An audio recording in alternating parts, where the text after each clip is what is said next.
अस्सलाम वालेकुम नाज़रीन, प्रोग्राम सीज़फायर के साथ मैं हूं आपका मेज़बान शाह शिराज। आज सुबह एक इंतहाई अफसोसनाक खबर सामने आई कि कराची से ताल्लुक़ रखने वाली एक खातून मुल्तान से वापस कराची आ रही थी।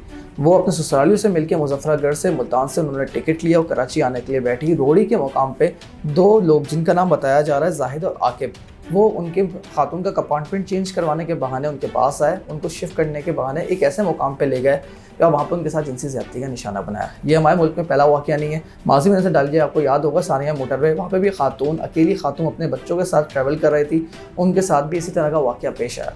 हमारे मुल्क में ये हो क्या रहा है, जहाँ हमारे सियासतदान अपनी सियासत चमकाने में मसरूफ़ हैं, वहीं ऐसे जो वाक़यात हैं जहाँ पे अवाम, हमारे घर की औरतें अपने घरों में महफूज नहीं, जब वो ट्रैवल कर रही हैं वहाँ पे महफूज नहीं, तो ये रीज़न क्या है? आज प्रोग्राम में इस पर बात करेंगे। मेरे साथ प्रोग्राम में माहिर कानून बैरिस्टर रिदा ताहिर मौजूद हैं। Thank you for joining ma'am. Ma'am, ये जो वाक़या पेश आया, आपने मुझे सेंड किया, हमारे किसी और टॉपिक पर बात करनी थी, मतलब स्टार्ट इससे करें। ये पहला वाक़या नहीं है। माजी में नज़र डाली जाए तो हमारी तारीख भरी पड़ी है और आज तक बहुत से कम लोग हैं जिनको इंसाफ नहीं मिला है, वरना किसी को भी इंसाफ नहीं मिलता। आप क्या समझते हैं, इसका रीज़न क्या है? सेक्शुअल और जेंडर बेस्ड वायलेंस पाकिस्तान में बहुत ज़्यादा इंक्रीज़ होता जा रहा है। क्रिमिनल जस्टिस सिस्टम में जो फेथ एक होता है पब्लिक का, वो फेथ बहुत ज़्यादा डिमिनिश होता जा रहा है। उसका रीज़न यही है कि आपने लाहौर मोटरवे रेप के बारे में बात की, उस केस के बारे में बात की, तो यहाँ पे ये बात बहुत ज़रूरी है बताना कि लाहौर मोटरवे के बैकड्रॉप के अंदर ही एंटी रेप एक्ट और क्रिमिनल लॉ अमेंडमेंट एक्ट जो है वो इनेक्ट किया गया था इमरान खान की गवर्नमेंट के अंदर, when he was the prime minister of Pakistan. उसके अंदर बहुत ही ज़्यादा जो है उन्होंने वो जेंडर सेंसिटिव मैकेनिज़म्स को सामने लेकर आए थे, जैसे कि anti rape crisis cells, special prosecutors, SSIOUs जिनको स्पेशलाइज्ड पुलिस ऑफिसर्स या स्पेशलाइज्ड इन्वेस्टिगेटिंग ऑफिसर्स कहा जाता है। तो इनमें से बहुत ज़्यादा जेंडर सेंसिटिव मैकेनिज़म्स हैं जो अभी तक पाकिस्तान के अंदर, डिस्पाइट द फैक्ट कि ये इनेक्ट हो चुका है, पार्लियामेंट से पास हो चुका है anti rape investigation and trial act 2021, अभी तक वो मैकेनिज़म्स हमारे सामने नहीं नज़र आए। सबसे पहले मैं ये कहना चाहूँगी कि उसी के अंदर section 4 of the anti rape act of 2021, उसके अंदर एंटी रेप क्राइसिस सेल्स को इंट्रोड्यूस करने के बारे में मैंडेट किया था गवर्नमेंट ने, लेकिन वो अभी तक इंट्रोड्यूस नहीं हुए किसी भी प्रोविंस के अंदर। So this is very concerning, क्योंकि हमने ये देखा था कि एक शॉकिंग केस था लाहौर मोटरवे रेप, और उसके ऊपर इतनी ज़्यादा प्रोटेस्ट हुई थी, इतने ज़्यादा लोगों ने पैनिक किया था और कहा था कि गवर्नमेंट और जो स्टेट है, रियासत है, वो अपने लोगों को, औरतों को, बच्चों को नहीं बचा सकते। तो उसकी वजह से ये इंट्रोड्यूस हुआ। तो मैम, ये रीज़न क्या है? हम रीज़न पे बात करें, हम देखते हैं कि हमारे छोटे छोटे बच्चे हैं, वो महफूज नहीं है, वो स्कूल जा रहे हैं, वहाँ पे महफूज नहीं है। छोटे छोटे 3-3, 4-4 साल के बच्चे, हमने तो ऐसा भी देखा है कि कब्रों में मुर्दे भी महफूज नहीं है, इसके साथ साथ 5-5, 6-6 माह की बच्चे तक महफूज नहीं होती। तो मैम, इसका रीज़न क्या है? ये साइकोलॉजिकल कोई इश्यू होता है लोगों के साथ, या इनके अंदर इतनी एक फ्रस्ट्रेशन होती है जिसकी वजह से ऐसे वो हरकतें करते हैं? देखिए, ये उनका एक बिलीफ है कि वो क्रिमिनल जस्टिस सिस्टम के हाथों से निकल जाएंगे। दोबारा अगर हम लाहौर मोटरवे रेप के पास जाएं, तो जो वो क्रिमिनल था वो पहले भी बहुत बार रेप कमिट कर चुका था। डिस्पाइट दैट फैक्ट उसे पता था कि वो छूट जाएगा, वो कभी जेल नहीं जाएगा, उसको उसके क्राइम की कभी सज़ा नहीं मिलेगी। हमने ये देखा है कि इसमें डेथ पनिशमेंट भी है, डेथ पेनल्टी भी है, लाइफ इम्प्रिजनमेंट भी है। लेकिन ये जो क्रिमिनल्स हैं, ये हैबिचुअल क्रिमिनल्स हैं, इनको पता होता है। शुरू में भी मैंने ये कहा था कि उनका जो फेथ है लोगों का और क्रिमिनल्स का, वो यही होता है कि पुलिस के हाथों से वो बच जाएंगे, अदालतों के हाथों से वो बच जाएंगे, उनको पकड़ा नहीं जाएगा।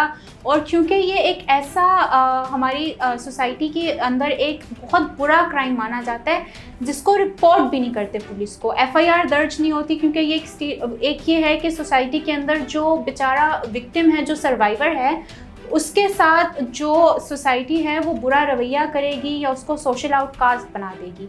उसकी वजह से ये क्राइम पुलिस को रिपोर्ट नहीं होता। जब रिपोर्ट नहीं होता तो ये एक ही क्रिमिनल हैं जो बार बार वही ऑफेंस करते रहते हैं, और दूसरे लोगों को भी देख के ये उनसे एक वो होता है कि अगर ये बच गया तो मैं भी बच जाऊंगा। उसके जो दोस्त हैं या उसका नेबरहुड है, जैसे कसूर है, एक एरिया है जिसके अंदर बहुत ज़्यादा ये क्राइम रेट इंक्रीज़ नज़र आता है कि इंक्रीज़ है, लेकिन क्योंकि क्रिमिनल्स छूट जाते हैं तो उसकी वजह से वो रीऑफेंडिंग करते रहते हैं। तो मैम हमने देखा है कि कहीं ना कहीं जो है इन मामलात में पुलिस का जो प्रोसिक्यूशन का अमल होता है उस पर उसको प्रोसिक्यूट उसको नहीं किया जाता। हमने बहुत से केसेस ऐसे देखेंगे शवाहिद मिटा दिए जाते हैं। पुलिस जो है जो विक्टिम की बजाय जो कुलप्रिट होता है उसके साथ खड़ी हुई हमें नज़र आती है, वो शवाहिद मिटाते हैं। फिर जो रेप केसेस जो विक्टिम होते हैं उनका मेडिकल में काफ़ी ज़्यादा ताख़ीर की जाती है। तो हम किस तरह से प्रोसिक्यूशन का अमल हम किस तरह से बेहतर बना सकते हैं?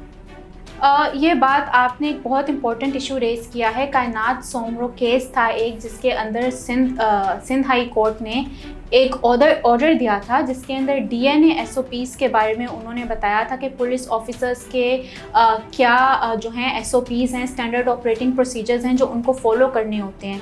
DNA एविडेंस एक बहुत स्ट्रॉन्ग एविडेंस होती है। हमारे सुप्रीम कोर्ट ने भी इस बारे में रूल किया है कि वो कनेक्ट करती है। ऑल्दो बाकी एविडेंस भी है, अगर वो ना भी हो तो काफ़ी केसेस में कन्विक्शन सिक्योर होती है, लेकिन ये एक बहुत कन्फर्म्ड एविडेंस होती है, ये एक बहुत स्ट्रॉन्ग एविडेंस होती है। उन DNA SOPs को बिल्कुल फॉलो नहीं किया जाता। और जैसा कि मैंने कहा, एंटी रेप एक्ट 2021 उसने अब SSIOUs पुलिस के अंदर स्पेशल इन्वेस्टिगेटर्स को इंट्रोड्यूस किया है। वो नोटिफाई भी हो गए हैं सिंध प्रोविंस के अंदर। स्पेशल प्रोसिक्यूटर्स भी नोटिफाई हो गए हैं सिंध प्रोविंस के अंदर। लेकिन द इशू इज़ के दे themselves are not aware about these SOPs that they are supposed to follow. There is a lack of training. So it's become increasingly important कि उनकी ट्रेनिंग की जाए, उन्हें बताया जाए कि क्या लॉ है, क्या रूल्स एंड रेगुलेशंस हैं जो उनको फॉलो करने होते हैं। मैम ये बात तो हो गई रेप केसेस की। अब एक केस चल रहा है दुआ ज़हरा के केस, और उसके साथ साथ निमरा काज़मी का केस, जिसको हर कोई फॉलो कर रहा है, उसके बारे में बात कर रहा है कि 14 साल की बच्ची अपने घर से भागती है लाहौर, वहाँ पे जाके वो निकाह कर लेती है। बाद में जो उसकी वीडियो सामने आती है वो कहती है मैं 14 नहीं 18 साल की हूँ। इसके बाद जो बताया जाता है, जो उसके मेडिकल सर्टिफिकेट्स हैं, उसके बर्थ सर्टिफिकेट हैं, उसमें बच्ची की उम्र 14 साल ही है। ये सेम केस दुआ ज़हरा का भी है और निमरा काज़मी का भी है। तो मैम हमारे मुल्क में जो चाइल्ड मैरिज एक्ट है उसके बारे में थोड़ा सा बताएं। जो सिंध के अंदर एक्ट है 18th अमेंडमेंट के बाद, उसे Sindh child marriage restraint act कहते हैं। वो 2013 में इनेक्ट हुआ था। ये पहला पाकिस्तान का कानून है जिसने बच्चे के लिए भी और बच्ची के लिए भी UNCRC की, जो यूनाइटेड नेशंस की convention on the rights of the child है, दी गई डेफिनेशन को फॉलो किया है। और ये कहा है कि बच्चा हो या बच्ची हो, दोनों अगर 18 साल से कम हैं तो वो एक चाइल्ड मैरिज होगी, एक अंडर एज मैरिज होगी, और उसको इलीगल करार दिया है। लेकिन जो चाइल्ड मैरिज रिस्ट्रेन एक्ट 1929 में इनेक्ट किया गया था, ब्रिटिश लॉ है वो, जो अभी तक पाकिस्तान में चलता है। वो पाकिस्तान की काफ़ी प्रोविंसेस में अभी तक चलता है, जैसे खैबर पख्तूनख्वा में, बलोचिस्तान में। पंजाब में एक अमेंडमेंट आई थी 2015 में, जिसके अंदर उन्होंने पनिशमेंट्स को थोड़ा इंक्रीज़ किया था। लेकिन ये बहुत ज़्यादा डिस्क्रिमिनेटरी लॉ है, क्योंकि ये कहता है कि अगर बच्चा 18 साल से कम उम्र का हो तो उसकी अंडर एज मैरिज होगी, लेकिन बच्ची की उम्र 16 साल से कम हो, मतलब अगर वो 16 साल से ज़्यादा 18 साल से कम उम्र की है तो उसको चाइल्ड मैरिज नहीं कहा जाता। सिर्फ तभी चाइल्ड मैरिज कहा जाएगा अगर वो 16 साल से कम उम्र की है। तो ये दूर ज़रा केस की मैं बात कर रहा हूँ, इसमें बच्ची की जो मेडिकल की रिपोर्ट है, जो उसका बर्थ सर्टिफिकेट है, वो बच्ची 14 साल की ही है। तो क्या ये इसमें चाइल्ड मैरिज एक्ट इसमें इंप्लीमेंट होगा? इसलिए आज सुबह सिंध हाई कोर्ट में इस पूरे केस की समाअत थी जिसमें निमरा काज़मी पेश हुई। उसके बच्ची के पेरेंट्स कह रहे हैं कि हमारी बच्ची 14 साल की है, जबकि बच्ची ये कह रही है कि मैं 18 साल की हूँ, आप मेरा मेडिकल करवा लें। तो इस पर इसका क्या सोल्यूशन होगा? इसका सोल्यूशन यही होगा कि देखें, फ़िलहाल तो जो उसके रिकॉर्ड्स हैं उनको देखा जाएगा, जैसे कि उनका बे फॉर्म है, या उसका जो स्कूल का ID कार्ड है, या इवन मदरसे का फॉर्म है, या पेरेंट्स का निकाह नामा है। उसको देखते हुए बच्ची की उम्र गिनी जा सकती है कि वो क्या थी, या जो उसका नादरा का सर्टिफिकेट है उसको देख के उसकी उम्र देखी जाती है। तो वो पहली एविडेंस है जो होगी कोर्ट में। लेकिन उसके अलावा उसका मेडिकल भी करवाया जा सकता है और करवाया जाना चाहिए, क्योंकि अगर वो 18 साल से कम उम्र की है, और सिंध के अंदर क्योंकि डिफरेंट लॉ अप्लाई होता है, Sindh child marriage restraint act होता है जो 18 साल से कम उम्र की शादी को कहता है कि वो चाइल्ड मैरिज है, तो बहुत इम्पोर्टेंट है कि स्टेट अपने बच्चों को बचाए। तो मैम इस पर इसकी सज़ा क्या क्या होगी, थोड़ा सा ऑडियंस को वो बताएं कि अगर जो ये अंजाम दे रहे हैं, कि हमने देखे हमारे करीब में भी ऐसे हो रहा होता है, बच्ची 16 साल की है, उसकी शादी करवा देते हैं 18 साल की, 19 साल की, मतलब इस पर इनकी सज़ा क्या क्या होंगी? देखें, सबसे इम्पोर्टेंट बात यह है कि अभी जो है इस्लामाबाद हाई कोर्ट का एक केस आया है मुमताज़ बीबी का। उसने ये कहा है कि अगर कोई भी 18 साल से कम उम्र की बच्ची के साथ शादी करता है, तो जो हमारा 2016 में वुमेन प्रोटेक्शन एक्ट आया था, उसने ये कहा था कि 16 साल से कम उम्र के बच्ची के साथ भले उसके कंसेंट के साथ कोई सेक्सुअल इंटरकोर्स करे तो उसकी वही सज़ा होगी जो रेप की सज़ा होगी। That would be non age rape. Rape की सज़ा जो है वो डेथ पनिशमेंट भी है, डेथ पेनल्टी भी है और 15 साल तक लाइफ इम्प्रिजनमेंट भी है।